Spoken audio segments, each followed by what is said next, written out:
Cürmümle o demde her dem cüdayım,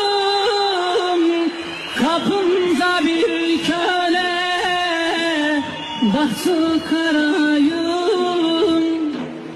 Cürmümle o demde her dem cüdayım, kapımda bir köle, bahtı karayım.